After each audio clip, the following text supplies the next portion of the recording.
Bonjour à tous, alors pour ceux qui ne me connaissent pas, moi c'est Claudem et je suis là pour enfin vous présenter notre émission. Dans cette émission, il y aura deux parties.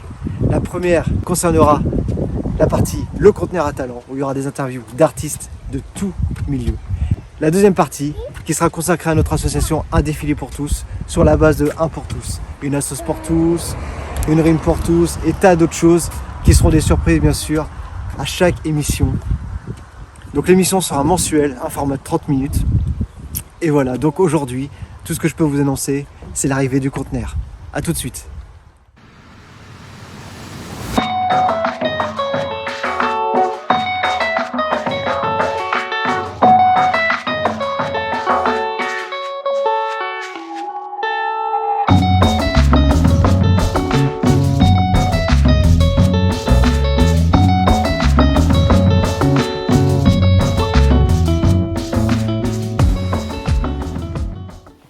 Bon, bien bonjour Quincy.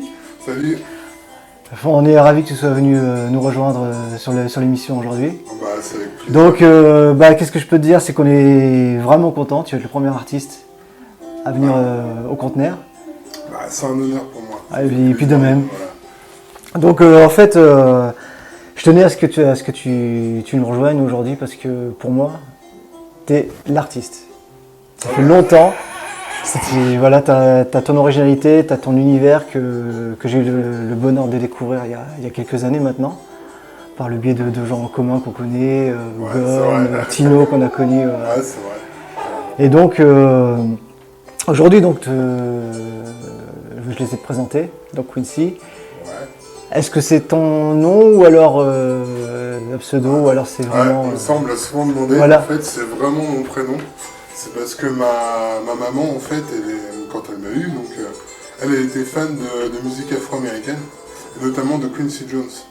Et du coup, quand il a fallu me trouver un prénom, c'est celui-là qui lui est venu, et du coup... donc c'est vraiment... c'est mon vrai prénom, quoi. C'est ton vrai prénom et c'est une référence parce que c'est vrai que même moi la première fois que j'ai entendu parler de toi, je pense que c'était par le biais d'un article aussi. Je crois que tu étais passé dans... Et je fais Quincy, j'ai tout de suite pensé à Quincy Jones et puis... Ouais, souvent c'est ce qui vient dans la tête des gens, quoi. Eh bah tu déçois pas sa mémoire parce que... Ah bah écoute... c'est un monsieur quand même, hein, Quincy Jones. Je sais, c'est différent, pour moi c'est... Pas mal de choses, Ouais. Mais je pense que les gens, quand ceux qui n'ont pas le bonheur de te connaître, quand ils seront amenés justement à découvrir ton univers, qu'on peut voir un petit peu en parallèle sur l'écran. Oui, ça fait bizarre de se voir. Hein, et c'est vraiment qu'une partie de ton potentiel, quoi. Ouais, donc, avec les années, j'ai commencé à toucher à pas mal de trucs différents au fil des rencontres, en fait. D'accord. Ouais. Et justement, est-ce que tu vas nous présenter cet instrument que peut-être beaucoup de personnes ne connaissent pas, nous en parler un petit peu ou... Cet instrument, en fait, en vrai, c'est un instrument bizarre parce qu'il est le mélange un peu de deux instruments traditionnels. Il y a d'abord la kora, qui est vraiment la harpe africaine qui commence à se démocratiser. Il y a eu Sidiki Diabaté qui a fait un Booba, il y a eu son père Toumani aussi qui a fait un projet. Oui, qui faisait une super... La Momali avec Mathieu Chédid. Donc voilà, c'est un instrument dont les gens commencent à entendre parler. Et le Kamelengoni, qui est l'instrument de Gomme que tu connais, c'est lui qui m'a initié à ça, qui a un peu moins de cordes et qui est pentatonique. Le pentatonique, pour ceux qui ne sont pas musiciens, c'est les sonorités du blues, un peu. D'accord. Et donc la chorale a 21 cordes, et le goni, le Kamelengoni, en général, il va jusqu'à 12 cordes. D'accord. Et moi, j'ai fait un peu un hybride entre deux qui a 16 cordes, qui est accordé comme une kora. D'accord. Mais le système de jeu, pour ceux qui connaissent, ressemble plus à celui d'un goni, en fait. Donc voilà, c'est un peu un hybride, mais on va dire, avec une sonorité plus proche quand même de celle de la kora. Donc on peut dire que tu as presque créé un nouvel instrument, quoi. Non, j'ai rien inventé parce que si tu voyages en Afrique de l'Ouest, au Mali, au Burkina, tu as déjà plein de mecs qui se sont fabriqués leurs instruments. Les Gonifola qui avaient envie d'avoir des sons de kora qui se sont fait des instruments comme ça. Là-dessus, j'ai rien inventé du tout. Ouais. J'ai eu l'idée, mais il y en a qui l'ont eu bien avant moi, quoi. Et au niveau de tes inspirations, ah oui, j'oublie de préciser, c'est que tu joues pas que cet instrument-là. Ouais. Tu as envie d'en parler Ouais, mon premier instrument, alors vraiment mon tout premier instrument, c'est le didgeridoo. C'est vraiment le tout premier instrument de musique dans lequel je me suis mis à jouer un peu régulièrement, c'était le didgeridoo. Et bon, j'en fais moins aujourd'hui, mais après, l'instrument que j'ai beaucoup utilisé, c'est la guitare. D'accord. Pour créer, pour composer. Guitare classique. La première guitare que j'ai eue, c'était une classique. C'était la guitare de ma sœur qui prenait la poussière au grenier. Et je l'ai récupérée parce que j'ai envie de mettre un peu la guitare, parce que j'avais un pote qui était guitariste. Mon meilleur pote, un de mes meilleurs potes, Alex, qui jouait avec Palicao. Ouais. Et puis je le voyais jouer sa gratte, et puis ça me donnait trop envie, du coup j'ai piqué la gratte de la frangine parce qu'il s'en servait pas, et puis j'ai commencé à jouer à la guitare. Ma première guitare, c'est une classique. Après j'ai eu une folk avec des cordes en métal. Ouais.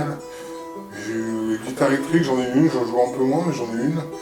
Et puis là, je me suis racheté une guitare classique, comme quoi tu vois, des fois on revient à le premier amour, ouais. Et comment dire, tes premières scènes, justement parce qu'on parle de l'amour de la scène, c'est quelque chose que t'adores. C'est... La scène, la toute première scène, j'étais au lycée. Ah oui? Ouais, j'étais au lycée Marguerite de Navarre. Clin d'œil pour les copains, s'il y en a qui tombent sur l'émission. Alors, je jouais avec un pote, avec deux potes. Je crois qu'il y avait Martin qui jouait la batterie. Et la guitare, je sais plus comment il s'appelait. Il fait de la guitare manouche un peu maintenant. Et bref, il y avait la fête du lycée, on devait jouer un petit peu et tout, quoi. Et moi, j'étais une flippette. Ah oui. C'est-à-dire que j'adorais déjà la musique, je chantais, j'écrivais déjà un peu mes textes et tout. Mais monter sur scène, je ne m'étais pas trop envisagé plus que ça à l'époque. Et puis au dernier moment, je dis aux gars, non les gars, je n'y vais pas, quoi. Et puis bon, ça faisait quelques semaines qu'on répétait des morceaux et tout, donc ils m'ont un peu poussé au cul, tu vois, en mode allez vas-y, un peu ta chuchote, quoi, tu vois. Et du coup j'y suis allé, et puis du coup j'ai kiffé, quoi. C'est le problème de beaucoup d'artistes, justement, cette timidité qui leur permet justement peut-être de se livrer à eux-mêmes, à soi-même, et puis s'exprimer. Et puis je crois que tu peux aimer jouer pour toi, jouer dans ton salon et tout. Après, à partir du moment où tu montes sur scène, tu t'exposes aussi au jugement. Ouais. Et donc, en fait, de ce que tu me disais tout à l'heure, en fait, t'as pas toujours été originaire d'ici, donc tu as voyagé un petit peu ou... Alors, moi, si c'est pas indiscret, bien sûr, tu dis vraiment ce que tu as envie. Moi, je suis multiculturel dans le sens où, si tu veux, je suis né d'un père camerounais, d'une mère guyanaise. D'accord. Mais j'ai été élevé par une Bretonne et un Sartois. Donc tu vois, je suis un peu partout. J'ai grandi dans un village qui s'appelait Marmouillé. Il y avait une centaine d'habitants. Plus tard, après, pour mes études, je suis venu à Rouen, donc en métropole, à Canteleu. Tu vois, donc j'ai gravité dans plein d'univers différents. Et j'ai fréquenté du coup des gens très différents. Tu vois, je te parle de mes origines et aujourd'hui, finalement, la musique, je la pratique beaucoup avec des amis maliens, sénégalais, burkinabés, guinéens, ivoiriens. C'est juste l'amour de la musique qui, en fait, c'est là où on se rend compte que ça réunit tout le monde, quoi. Ouais, carrément. Parce que ça n'a pas de... C'est Manu Chao, il disait son meilleur passeport, en fait, je crois qu'il, dans une interview, il dit que c'est sa guitare et son t-shirt de Bob Marley. Parce que finalement, avec la musique, tu peux aller partout, tu peux aller... Exactement. Même au fin fond de la jungle, tu trouveras un mec qui tape sur des bambous, qui fait un truc. Enfin voilà, c'est un truc assez universel, quoi. C'est vraiment des souvenirs éternels, quoi. Et justement, est-ce que tu as des anecdotes un peu particulières que tu as envie de partager ouais. Positives ou négatives, hein, parfois. Pas négatives, tu nous as déjà dit, le stress et tout ça. Enfin, ça, c'est pas négatif parce que... c'est positif aussi. Ça reste de bons souvenirs. Non, une anecdote positive, vraiment... c'est avec le groupe Percubaba, qui était un groupe de... Alors, je crois qu'elle a arrêté maintenant, mais qui était un groupe de reggae ska, que j'ai saigné leur CD quand j'étais ado et tout, parce que c'était vraiment un son que j'adorais écouter. C'était le son qu'on se mettait avec les potes à l'échauffement quand on jouait au basket. D'accord. Et du coup, j'écoutais ça à fond. Et quand je suis arrivé sur Rouen, c'était je suis arrivé en 2003, je crois, et c'est dans les premières années, je crois que c'était en 2003 ou 2004. Ils passent dans un festival, je crois que c'était je sais plus si c'était Val-de-Reuil ou Verneuil-sur-Avre, enfin bref, je crois que c'était Val-de-Reuil. Et avec mon pote Alex, puis d'autres potes, on va aller voir et tout, quoi. Et moi je kiffe forcément, tu vois, c'était un groupe que je connaissais tous les morceaux et tout, je m'éclatais et tout. Et à la fin du concert, tu sais, voilà, un des chanteurs vient dehors et tout, on papote, on tape et discute. Tu sais, quand deux musiciens ils se croisent, tu sais, voilà, ça peut parler pendant des heures, on parle, et puis on refait le monde et tout. Puis à la fin, donc forcément, je me suis amené à lui dire que je fais de la musique aussi et tout. Puis à la fin, il me fait ah, ça me ferait plaisir un jour qu'on se recroise dans un événement de la musique ou un concert ou un truc. Je sais pas, écoute. Ouais, toi c'est déjà avancé, mais je sais pas, tu vois. On verra. Et je crois c'était en je sais plus si c'était 2007 ou 2009, quelques années plus tard, je participe à un festival qui s'appelait le Festival des Arts Croisés, qui était à Claire, c'était l'association Main Libre qui faisait ça. Et avec la sauce de Tino que tu as connu, Projectard, on programmait une scène locale. Et puis nous-mêmes, du coup, ils nous avaient programmé avec Juste Mesure, que tu avais connu aussi. Ils nous avaient programmé pour jouer, on était programmé dans l'après-midi. Donc on joue, on fait un set, le public accroche, c'est plutôt cool et tout. Et là, le président du festoche et tout, il nous dit, les gars, écoutez, j'ai un souci, la première partie de Percubaba, ils ont eu une galère, ils peuvent pas venir. Les gars, je sais que normalement vous deviez partir, vous avez fini. Est-ce que ça vous dérange pas de faire la première partie de Percubaba? Nous on était là, mais t'es ouf mec, bien sûr qu'on veut la faire. Comme quoi, parfois le destin. Et du coup, on se retrouve à faire la première partie. Alors, c'est un bonheur quand tu fais une première partie comme ça, parce que les gens sont venus pour eux. T'es un peu dans le même style, tu vois, donc tu te retrouves avec un public qui est déjà chaud patate. Voilà, exact. On a passé un concert, mais voilà, je pense que tous, aujourd'hui, Juste Mesure, on joue plus ensemble, on a pris chacun des... On se croise toujours, on a pris des chemins musicaux, on a tous évolué dans la musique, ça c'est marrant. On a pris des chemins un peu différents dans nos styles respectifs, mais je pense qu'on se rappelle tous de cette soirée-là, parce que tu sais, il y a ce genre d'atmosphère où ça roule, quoi. On n'oublie jamais, voilà. Ouais, où c'est cool, et du coup, voilà, voilà, je me suis retrouvé après à boire des verres avec les gars du groupe, voilà, et c'était rigolo, parce que je me dis, mais je crois que je t'ai déjà vu et tout, et du coup je suis bah ouais, et voilà, tu peux faire le destin, quoi. Mais c'est ça, de toute façon la musique c'est toujours des rencontres parfois imprévues et puis qui peuvent amener à des choses vraiment concrètes et puis des moments... Enfin voilà, des anecdotes, des trucs assez magiques, je peux t'en raconter plein sur la musique. Je peux te raconter la fois où j'ai un de mes potes, Seb, qui est joueur de kora aussi, me fait découvrir un groupe de musique des Balkans, le Tarab de Hajduk. Il me fait voir un film qui parle un peu du groupe, de leur musique, j'accroche à mort. Je pars en vacances, à l'époque je partais juste avec mon sac à dos et ma kora, et je pars et je m'arrête sur Nantes parce que j'ai un pote là-bas, et puis je fais un peu de chapeau. Et là t'as un mec, t'as un Roumain, qui se pose un peu avec son violon, il attend que je finisse mon set, il vient me voir, il me dit ça te dérange si je prends un peu la place pour jouer? Je dis non vas-y, moi ça fait 1 heure, je m'étais fait un peu de sous, c'était cool. Il prend son violon et il commence à jouer des riffs du Taraf de Hajduk, quoi.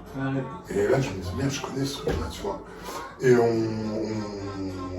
je l'écoute pendant 1 heure, mais je l'écoute avec des étoiles parce que le mec était un virtuose avec son violon, quoi. Et à la fin, je vais le voir, je lui dis mais ce que tu jouais là, c'est Taraf de Hajduk, c'est... Enfin, ça... Et il me dit ouais, et on commence à discuter et tout. Et là il m'explique qu'en fait, Taraf de Hajduk, c'est un peu comme, tu sais, t'as certains groupes en Afrique qui se transmettent.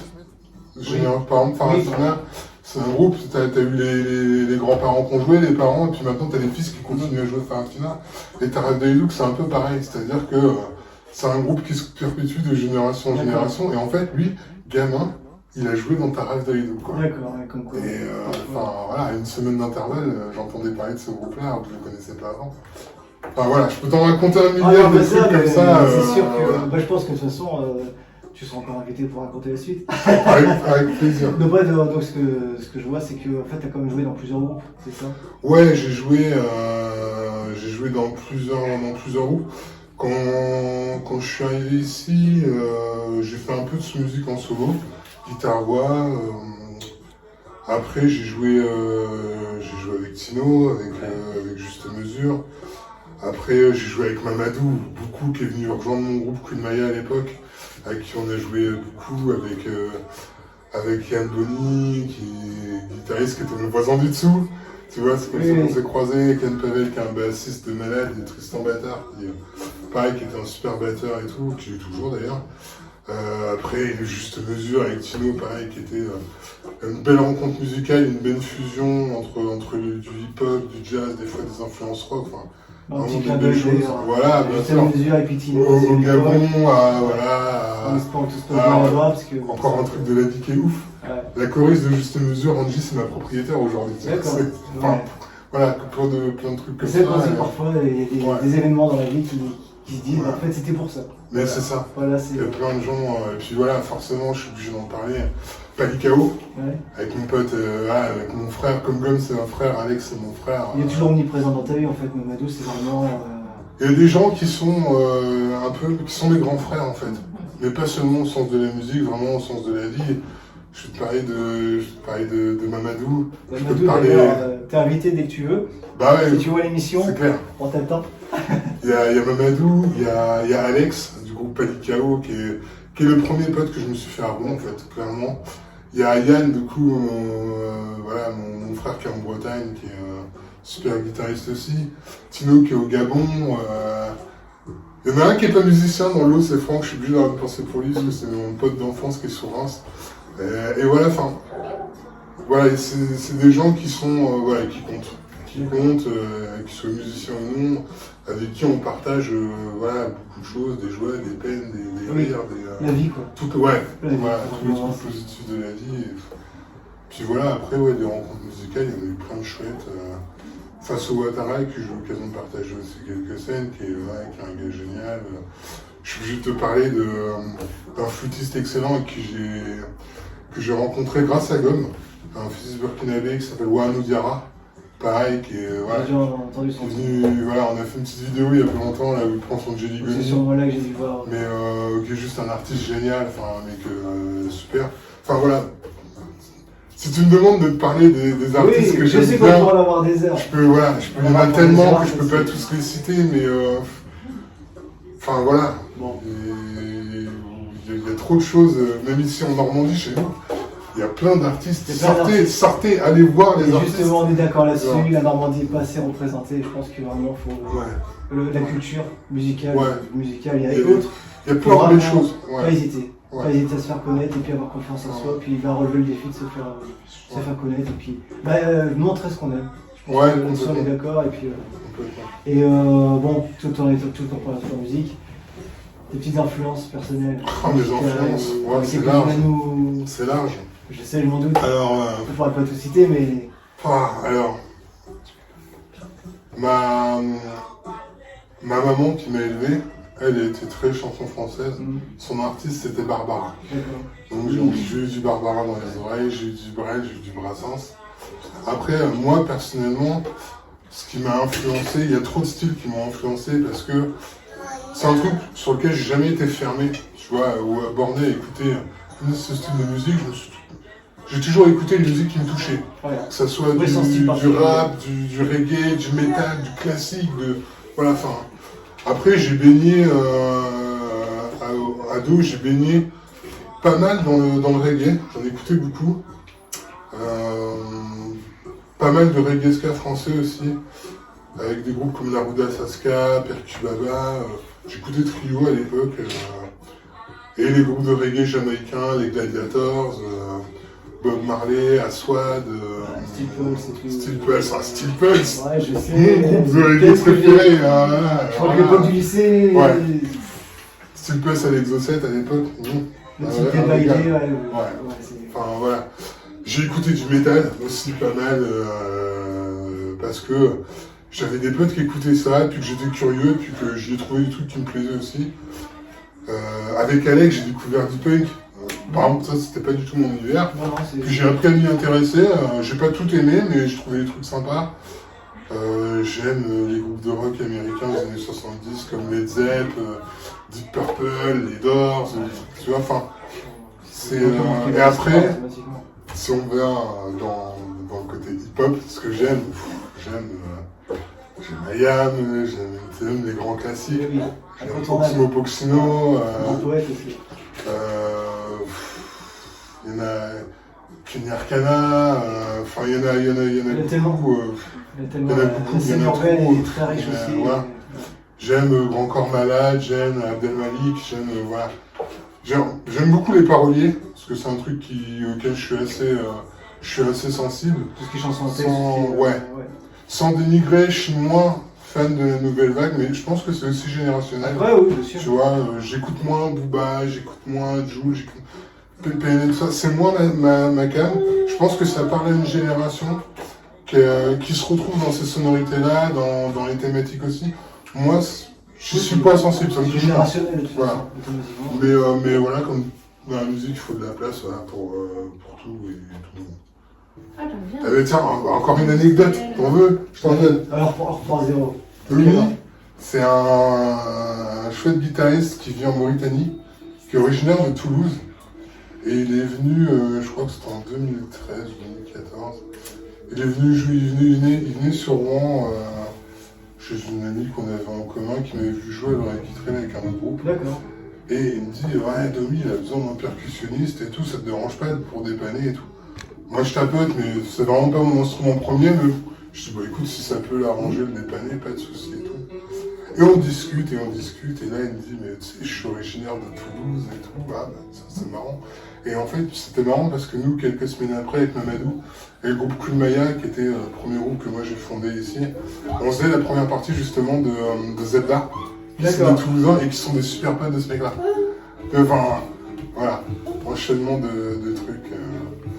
Et voilà, tu me parlais des projets. Oui, savoir c'est par exemple un Alors, des projets, il y en a plusieurs. Des futuries ou simplement des connexions Les connexions, alors, il y en a plusieurs. Donc, il y a avec Mathieu Lair, qui est mon pote percussionniste et qui je travaille beaucoup. On travaille des spectacles enfants. Donc, on en a un qui est déjà en route, qui s'appelle 1, 2, 3 Préjugés, qui est un spectacle où il y a de la comédie, de la musique. Et pour te faire bref, ça raconte un peu l'histoire de deux musiciens qui emménagent. Et ils sont voisins. Et chacun, à travers les murs, entend un peu la musique de l'autre. Et au début, tu sais, des fois, on a des préjugés sur les choses sans les connaître. C'est vrai. Et du coup, on est un peu là-dedans. Souvent, on se dit, mais il fait quoi? C'est quoi son instrument et tout? C'est un peu bizarre et tout. Et puis, de fil en aiguille, au fur et à mesure du spectacle, on se rend compte, on apprend un peu à se connaître, on se rend compte que finalement, on n'est pas si différents et que c'est intéressant d'aller découvrir ce qu'on ne connaît pas chez l'autre. En fait, ça peut plaire. Et voilà, et que ça peut plaire et qu'on peut faire des choses ensemble. Et voilà, et c'est avec lui, on travaille sur l'écriture d'un autre spectacle qui s'appelle Milo et la balle au Mimo. Celui-là, pour l'instant, il est dans les cartons, on est en train de le travailler, on espère le sortir, on aimerait pouvoir le sortir pour décembre, pour la période de Noël. Après, si ça n'arrive pas à ce moment-là, ça arrivera plus tard, c'est pas grave. Un autre spectacle de conte qui est en route, où j'accompagne un conteur. Parce que justement, tu es conteur, justement. Ouais, je suis conteur aussi.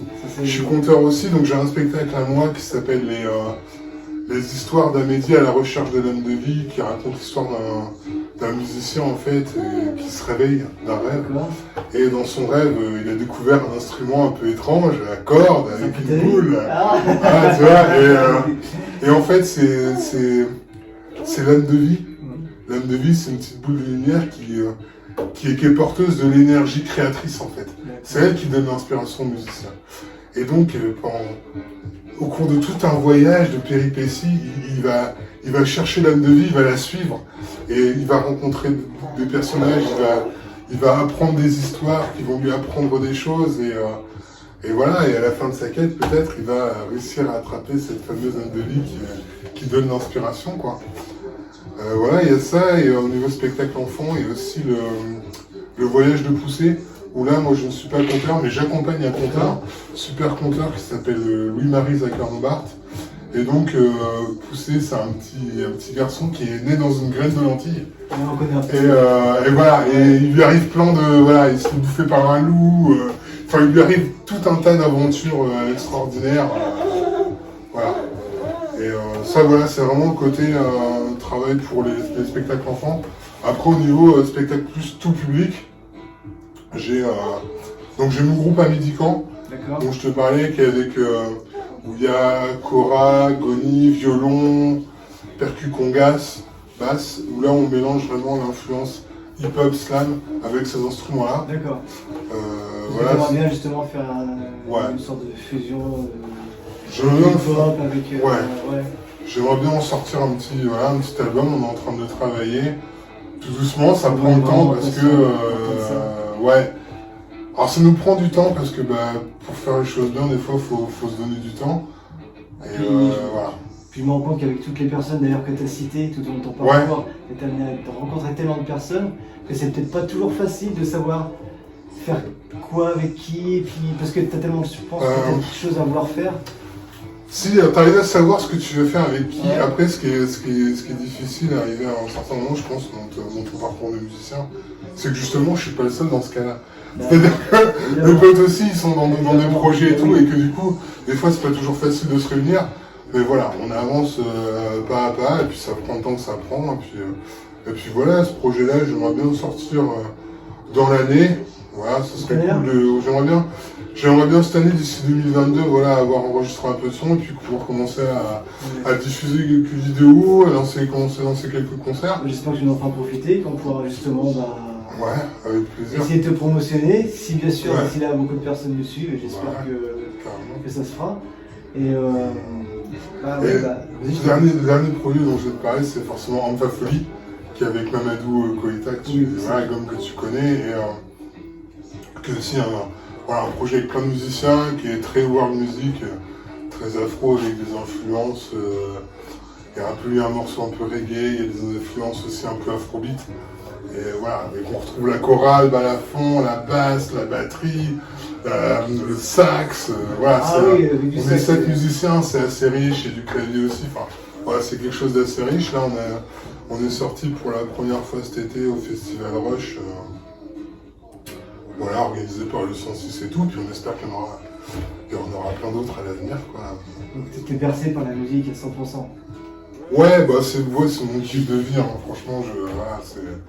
Donc tu vis musique, donc t'as d'autres choses qui t'intéressent aussi par la musique ou... Ouais. Après, ma passion principale, j'avoue, c'est la musique. Après, l'art en général m'intéresse. C'est-à-dire que la peinture m'intéresse. Tout ce qui exprime une émotion. Ouais, alors je fais de la lutherie aussi, maintenant je fabrique des instruments. Donc c'est une autre façon d'aborder la musique, la fabrication. C'est une forme de méditation par le travail qui est assez sympa. Après, je suis un piètre danseur, mais pareil, c'est un domaine que j'aime bien. Voilà. Tu peux faire danser. Ouais, mais c'est ça, chacun son travail. Moi je fais danser, et puis il y a des gens qui exécutent. Ouais. La vache. Ça, c'est des souvenirs. Ça, justement, c'était avec Queen Maya. Et ça, c'est beaucoup de souvenirs, ce morceau-là. Ça me fait même quelque chose. Ça fait quelque chose. Ouais, mais ça va bien. Ça fait des années que j'ai pas écouté ce morceau-là. Et donc, en fait, tu chantes aussi.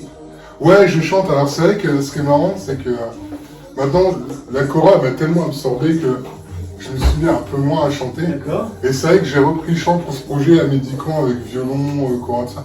Je me suis remis à chanter. Et tu sais quoi, au début, je voulais pas trop. Pour dire la vérité, j'étais parti sur un truc très instrumental. Et en fait, c'est Mathieu Mathiolaire, le percussionniste, qui m'a connu chanteur en fait, qui m'a dit mais toi tu chantes, tu rappes, moi je sais, pourquoi tu reprends pas le micro et tout, c'était bien et tout. Je te dis ouais mais j'aime plus trop. Tu sais les artistes des fois on aime bien chipoter tu vois. Et moi je te dis ah j'aime pas trop ma voix, nanani. Puis il m'était non vas-y. Et puis du coup c'est comme ça que je me suis remis à réécrire, à re-rapper, à re-slammer, à re-chanter, c'est parce que on m'a poussé un peu au cul. On est vraiment impatient de pouvoir écouter, pour moi, un album qui serait vraiment... Ça sera complètement différent ça. Ah oui d'accord. Ça sera complètement un autre univers, carrément. Et donc pour l'instant les gens ils peuvent te retrouver sur chaîne YouTube par exemple, c'est ça? Alors je suis pas trop beaucoup sur YouTube, j'ai mis mettre plus. Là je me dis 2022, comme si tu vas rentrer dans cette ère nouvelle qui est une ère de vidéos, de tout ça et qu'il faut le faire quoi. Et je vais y mettre un peu plus. C'est vrai que je suis plus actif sur Facebook, où j'ai une page, ma page Quincy Leopard, où on retrouve mes différentes activités, que ce soit mes projets de compte, mon travail de lutherie, les annonces des concerts à venir, ou et quelques images aussi d'ateliers pédagogiques que j'ai pu faire avec les enfants. Enfin, on retrouve un peu ce que je fais sur cette page-là. Ouais. Voilà un petit peu. Et donc, on va bientôt clôturer. Est-ce que tu as un éclat d'œil, quelqu'un avec qui tu connais pas encore, quelqu'un que tu voudrais être amené à rencontrer, pourquoi pas travailler avec? Est-ce que tu as un artiste que tu as envie de parler? Un artiste, t'as peut-être pas envie d'en parler. Des artistes avec qui j'aimerais travailler. Ouais, il y en a beaucoup en vrai que j'admire et que je trouve super. Alors, je vais t'en donner deux, qui sont affiliés à mes deux instruments que j'ai pu jouer, la guitare et la kora. À la guitare, c'est un artiste avec qui je rêverais d'avoir la chance de travailler un jour. C'est un artiste qui s'appelle Raoul Midon, qui est latino-américain, c'est un guitariste aveugle, qui est juste génial, enfin, qui chante divinement bien, qui s'accompagne à la guitare de manière excellente. Et j'ai eu l'occasion de le voir en concert, il était passé à Rouen 36 et j'ai juste trouvé, enfin voilà, j'ai pris une claque comme je n'avais pas pris depuis longtemps, quoi. Tellement il déborde de sérénité, de facilité dans sa manière de jouer. Et au niveau de la kora, alors il y a beaucoup de joueurs de kora que j'admire. Et c'est dur d'en choisir un, mais bon, Red Charles. Allez, Red Charles. Ah, Red Charles, ça passe, Red Charles, c'est vrai que ça nous parle. Ça passe. Allez. Mais au niveau de la kora, il y en a un que j'aime, avec qui j'aimerais soit rapper sur un morceau à lui, soit même juste l'accompagner, mais ouais, ça c'est un délire ouf. Hein. Mais c'est Mamadou Diabaté, qui est juste pour moi l'un des meilleurs korafolas. Ouais, vraiment ouais. Après, il y en a beaucoup que j'adore, et d'ailleurs il y en a beaucoup que j'adore qui ne sont pas forcément les plus connus. Il y a Zoratie, je suis obligé d'en parler, hein. Zoratie connaît, Adama connaît, Adama qui est en Normandie en ce moment, et puis Zoratie qui est en Belgique, qui sont de la famille de Mamadou, qui m'ont transmis aussi beaucoup au niveau de ces instruments-là, de leur jeu, de leur fabrication, et qui sont juste des virtuoses. Et voilà, ils ont des projets et je leur souhaite vraiment la meilleure réussite du monde parce qu'ils le méritent. Donc voilà. Et puis dans tout ça, on te souhaite aussi une très grande réussite à toi. Bah écoute, je pense qu'il y a énormément de monde qui rêvera de travailler avec toi. Je pense que vraiment ta musique elle est à découvrir pour ceux qui ne la connaissent pas.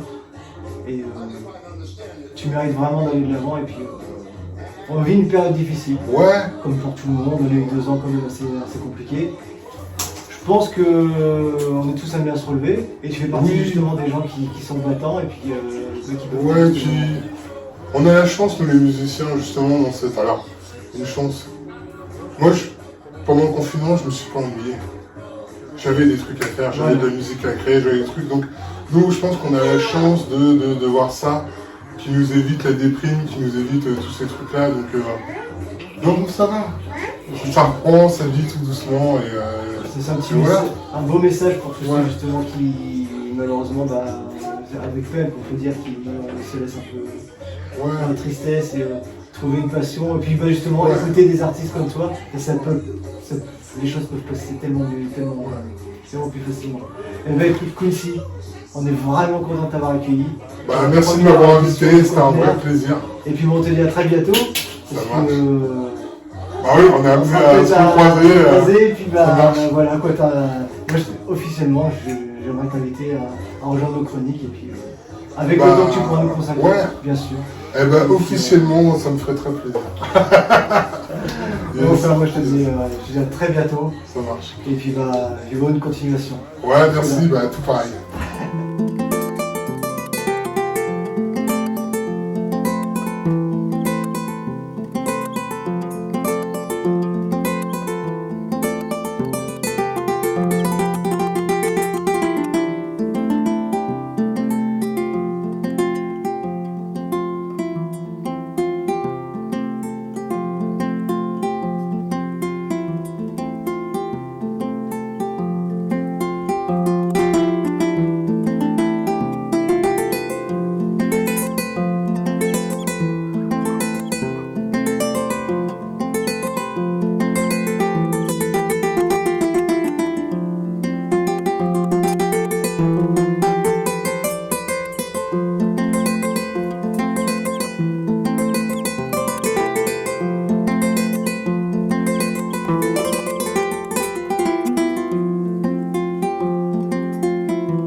nous voilà arrivés à la deuxième partie de l'émission du conteneur. Donc après le conteneur à talent, on va vous présenter la deuxième partie qui est consacrée à un défilé pour tous et toutes ses rubriques.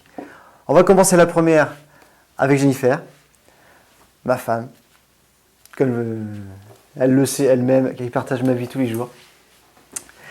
Donc, bonjour. Donc bonjour Jennifer, on te présente.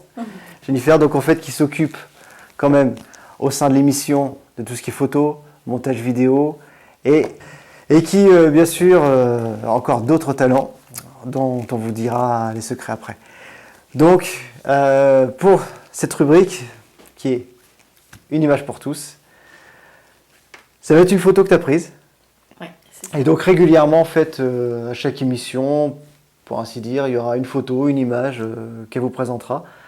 Oui, après, pas forcément de mots, mais ça Ouais, peut être de quelqu'un Bien sûr, d'autre. bien sûr. Et justement, j'invite toutes les personnes qui voudront justement montrer leurs photos et les exprimer, puis à leur tour dire ce qu'ils ont ressenti.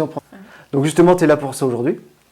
Nous expliquer un petit peu, je vais me pousser pour qu'on puisse bien voir, cette photo. Donc, un wagon qui a du vécu, ça on peut le dire. Qu'est-ce qui lui est arrivé, je ne sais pas, mais en tout cas, on peut dire que la vie ne l'a pas gâté. Cette photo, tu l'as prise où exactement? À Sotteville-les-Rouen. Sotteville-les-Rouen, Ouais. donc ça se trouve En chez nous en Normandie. Bah oui. Ok, pour ceux qui ne savent pas. Donc, tu me disais un petit peu avant qu'on commence, donc c'est au cimetière, c'est ça? Au cimetière des Trains, oui. Et qu'est-ce qui se trouve là-bas? Est-ce que tu as... Il y a plein d'autres... que je pense que ça peut après, je intéresser. vous ferai partager toutes les autres photos. Mais ouais, il y a plein de photos à me faire partager. Je pense que ça doit être un peu particulier quand même d'aller dans un cimetière Ouais, c'est assez froid quand même. C'est assez froid. Mm. T'as pas une mauvaise rencontre ou des trucs comme ça? Parce qu'il faut mais quand bon, même... il faut quand même se méfier. Parce qu'il faut quand même rappeler à toutes les personnes qui ont Ouais. envie de faire des photos un peu particulières, que ce soit dans les endroits, dans Ouais, les c'est assez dangereux. Ouais. cimetières ou même tout ce qu'on appelle, en fait, on va le dire, urbex. Mm. C'est quand même des milieux assez C'est fréquenté, mais... fréquentés, mais en même temps dangereux, donc il faut Ouais. vraiment prendre ses précautions. C'est une superbe image, je pense que de toute façon, on la remettra bien comme il faut dans l'émission, que les gens puissent la voir. As-tu quelque chose d'autre à nous dire? Est-ce que toi, ce que tu as ressenti vraiment Non, bah après, l'atmosphère, c'est vrai que c'était quelque chose Enfin, on a l'impression d'être seul au monde quand on voit ce genre de train abandonné. C'est vrai que ça a mis une ambiance un petit peu particulière. Ouais. Et donc c'est quelque chose que tu apprécies? C'est justement Ouais, cette ambiance un peu... c'est sympa à faire. Ouais. Être coupé un peu du monde. Puis alors moi, quand on me lance dans la photo, Ouais, je shoot. Hein. tu shootes. Je shoot. Donc, donc par le fait que tu dises que quand on te lance dans la photo, tu shootes, ça veut dire qu'en fait, faut dire aussi que tu es photographe, donc en fait, à ton compte. Et si les personnes ont besoin de faire appel à toi, ils peuvent te contacter par... il y a les réseaux sociaux. Ouais. Après, Est-ce que tu peux les dire Oui. ou on les mettra directement en Ouais, lien ouais, sur, ouais. sur la chaîne? je ferai le montage. Tu feras le montage, voilà, donc c'est dit. Donc en fait, pour toutes les personnes qui seront intéressées de suivre, de voir tout simplement le reste de tes photos, vous pourrez les visionner sur le lien qui apparaîtra sur la chaîne pour trouver ton site. Ouais. Toute personne qui voudra être en contact avec toi, soit pour être pris en photo, ou enfin faire des collaborations, que ce soit pour des lieux, pour des personnes, pour des vêtements, parce que tu fais pour les artistes, tu fais tout ça, donc voilà. Ouais. Donc voilà. Donc l'invitation est ouverte. Non, je pense que les échanges se feront et puis c'est pas parce que c'est ma petite femme, mais je vous incite vraiment à prendre contact avec elle. Elle a énormément de talent. Et C'est gentil. voilà. Bon, en tout cas, merci. Je vais te laisser faire la suite du montage. Bon courage. Et puis je vous dis à tout de suite pour la prochaine rubrique.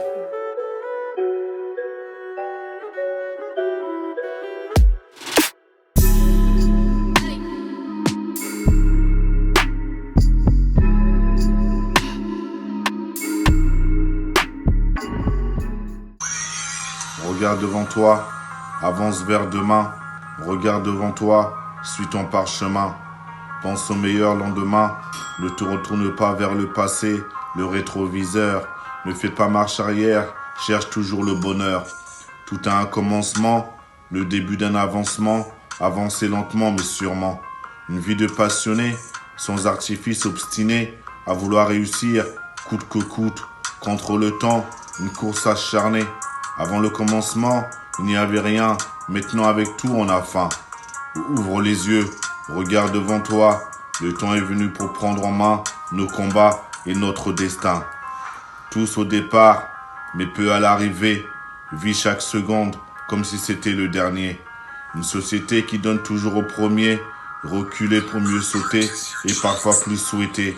Il ne faudra pas hésiter quand il faudra choisir, il ne faudra pas fléchir au moment de bondir. Lève-toi à l'aube du jour, pèse le contre ou le pour, car dès que le serpent se mord la queue, le paradis devient l'enfer. Du commencement naît la fin, et de la fin naît le commencement. Schizo.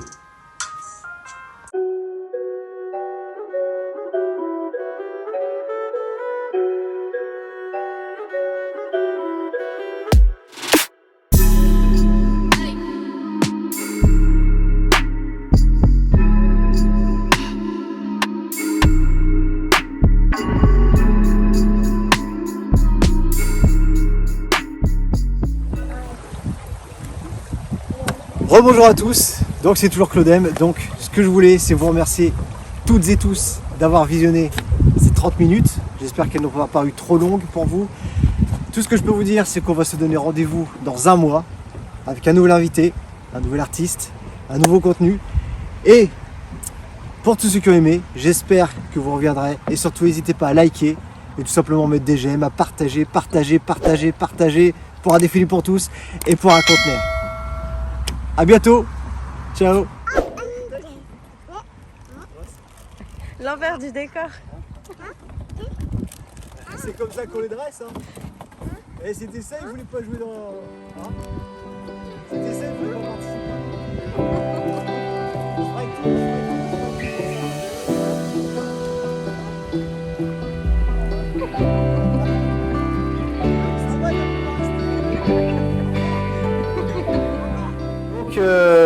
Donc ce que je voulais dire, c'est que à Sotteville-les-Rouen, donc ça se trouve au cimetière de Sotteville, c'est ça? Oui, c'est ça, oui, tout à fait. Et parmi ces wagons, Excuse-moi.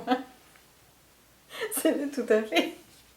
tout à fait, n'est-ce pas? Donc, ouais, on se dépêche. Bah, je trouve que c'est... Il est où? Allez, Normandie, il pleut. Oui. D'une rubrique à l'autre, hop, je saute d'une rubrique à l'autre. tu passeras ça. Tu coupes. Tu coupes. Tu peux couper alors. Donc en fait, voilà. Donc, la photo n'est qu'une partie de tes talents. Tu l'as vélo. C'est pas grave. Ah ouais, papa il donne tes biscuits.